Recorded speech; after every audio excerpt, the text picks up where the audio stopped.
pergunta que surgiu logo depois da divulgação da pesquisa foi se essa melhora aconteceu apenas por causa da queda do Flávio ou se existe um movimento próprio de recuperação do governo. Porque a aprovação presidencial ela também apresentou uma melhora. Segundo a Quest, a aprovação subiu de 46% para 47%, é dentro da margem de erro, e a desaprovação caiu de 52% para 48%, agora sim, fora da margem de erro. Então a gente tem, de fato, uma queda e não só uma oscilação.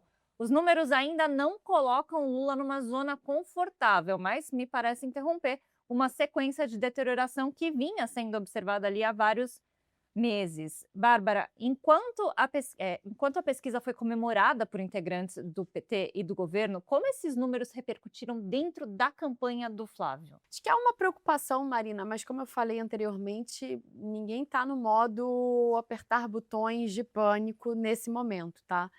Até porque eu acho que tem uma ponderação que a gente escuta, até mesmo de pessoas ali na estratégia eleitoral do presidente Lula, que é assim, historicamente a gente sabe que patamares de aprovação num mundo polarizado, e né, o Brasil não está diferente, já não corresponde aos indicadores do passado. Mas a dúvida que fica, e é um questionamento pertinente do entorno ali do senador Flávio Bolsonaro, é que o presidente Lula, né, ele fez medidas super populares, como a isenção da tabela do imposto de renda, enfim, está nesse momento aí lançando mão de medidas também ali que, né, no passado geram um efeito imediato, né, subvenção de combustível, tudo bem que para mitigar efeitos de alta por causa da guerra do Irã, mas como a gente falou, tem desenrola, tem linhas de crédito. Mas isso, a dúvida é, será que não deveria ter elevado um pouco mais o patamar de aprovação do presidente Lula? Como você falou, ainda não é algo confortável ali. Então, me parece que a lógica ali um pouco que ainda ronda a campanha do senador Flávio Bolsonaro uma vez que corrupção, a tentativa é virar a página, que segurança, a gente vê movimentos dele ali, ainda que na seara internacional, para marcar, né, alguns pontos ali, principalmente nesse discurso, né, que é popular no país, dessa questão da classificação, né, de organizações criminosas como terroristas.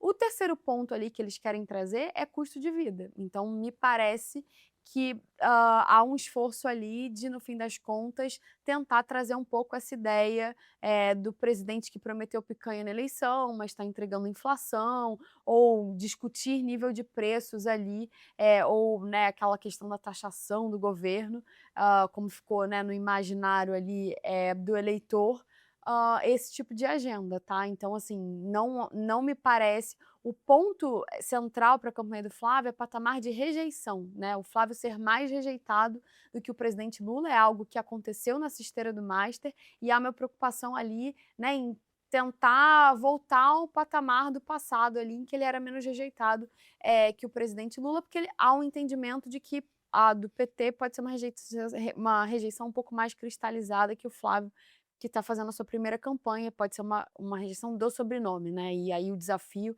é atenuar ali, mostrando que ele tem o sobrenome, mas é a versão light da família Bolsonaro. Então, parece que é mais por aí do que exatamente incômodo com o patamar de aprovação que, de fato, se a gente olhar no passado, a utilização de máquina de governos, de toda maneira ali, os incumbentes, poderia gerar uma oscilação mais positiva do que a gente está vendo agora, com o governo né, lançando mão de medidas, tanto no presente quanto no passado, como a questão da isenção do imposto de renda, que não performou como o Planalto imaginava. É, porque aqui a gente chega talvez no ponto mais importante para o governo, porque recuperar a aprovação é uma coisa, sustentar essa recuperação é outra completamente diferente, né?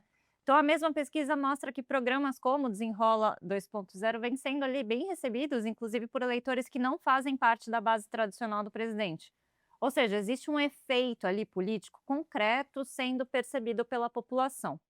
Leopoldo, há expectativa de que o Lula esteja se aproximando de um teto eleitoral? Ou a combinação entre melhora da economia, programas de crédito e agenda internacional permitem ainda um crescimento adicional nos próximos meses?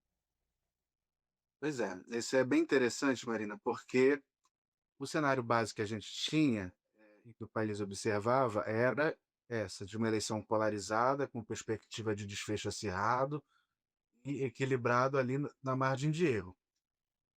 O impacto do novo tarifaço, da classificação das organizações brasileiras, criminosos brasileiros como terroristas, e essa questão do envolvimento do clã Bolsonaro com o Daniel Vorcaro, mudaram um pouco essa perspectiva. Você vê o Flávio caindo e o Lula subindo.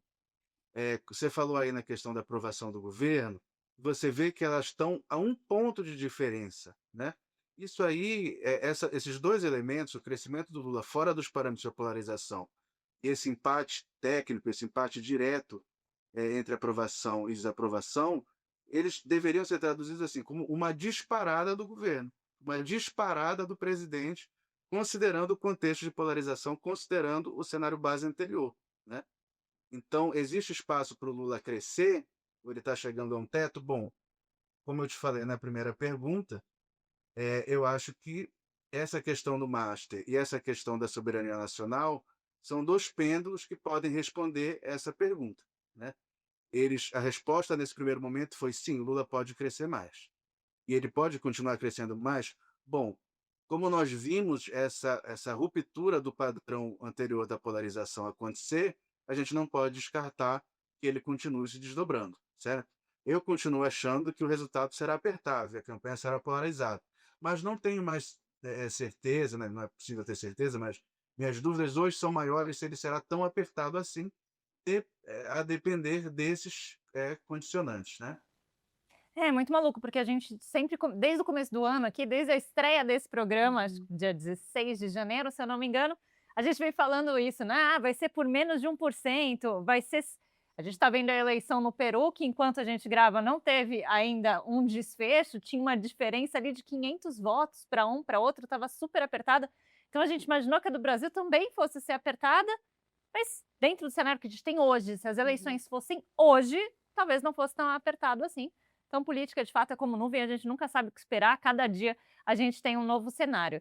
E, Bárbara, um ponto também que a gente sempre discutiu aqui são quais seriam as ferramentas disponíveis para o governo quando chegasse o momento para recuperar essa popularidade. O Desenrola parece estar funcionando, a revisão das taxas das luzinhas também, mas ainda existe alguma bala na agulha? Ou aquilo que poderia produzir um efeito eleitoral relevante já começou a ser utilizado? E se há tempo, porque a gente tem um limite também para novos programas. Bom, como o governo vê a economia como uma variável definidora dessa eleição, que tem tudo para ser apertada, eu diria que sim, tá? E o que a gente consegue mapear de um horizonte mais de curtíssimo prazo, nessa esteira da discussão da PEC, mudando ali, né, a escala de trabalho, a PEC da escala 6/1, é uma alteração no teto de faturamento do MEI. Vamos lembrar que o governo, ao longo desse terceiro mandato, tentou comunicar com esse grupo e teve ali medidas um pouco frustradas. Então, o governo está enxergando, para além do seletista ali, né, que está sendo contemplado pela escala 6/1, uma alteração ali no limite de faturamento do MEI como uma porta de reajuste ali com essa base eleitoral, tá? Então, o governo, nas próximas semanas ali, deve encaminhar uma proposta ao Congresso, sugerir ali hoje o limite é 80.000, de repente subir, o que está sendo estudado ali é algo em torno de 120, 130 mil, com um escalonamento também para você diluir esse impacto fiscal, que eles estão estimando em até 2 bi por ano a partir de 2027. Vale lembrar que isso foi também algo negociado como contrapartida pelo comando da Câmara dos Deputados para avançar com a escala 6/1, e o perigo é essa discussão no Congresso, que a gente tem visto aí, inclusive nessa semana, algumas pautas bombas avançarem ali, pautas bombas, né, no nosso jargão aqui é pauta com amplo impacto fiscal ali, orçamentário, isso ser ampliado, por exemplo, para o Simples, porque já existem discussões ali entre os deputados para que a alteração não fique restrita ao limite ali, né, de faturamento do MEI. Então, me parece que há uma disposição política do governo e há, sim, uma disposição do legislativo em avançar com esse tema.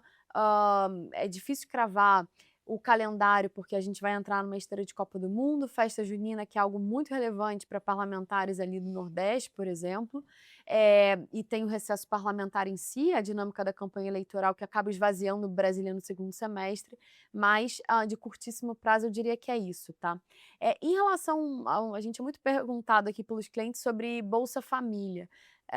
Pelo menos, né, do que a gente escuta, não está na mesa hoje um reajuste pela inflação, por exemplo, né, para os beneficiários ali do programa social, mas eu diria mais uma vez que o governo ele vai utilizar a máquina da maneira que achar mais ali estrategicamente favorável para a reeleição. Então, hoje, teto do MEI ali é o que a gente consegue enxergar, mas eu não descarto que venham novas medidas aí nessa seara, até pensando que hoje há um colchão ali, né, de conforto para o governo navegar na sua estratégia eleitoral, como a gente já falou aqui amplamente, mas, como você também lembrou, né, Marina, o cenário político ele é muito imprevisível e muda bastante. Então, à medida em que vão surgindo fatos novos, a tendência é que o governo vá reagindo.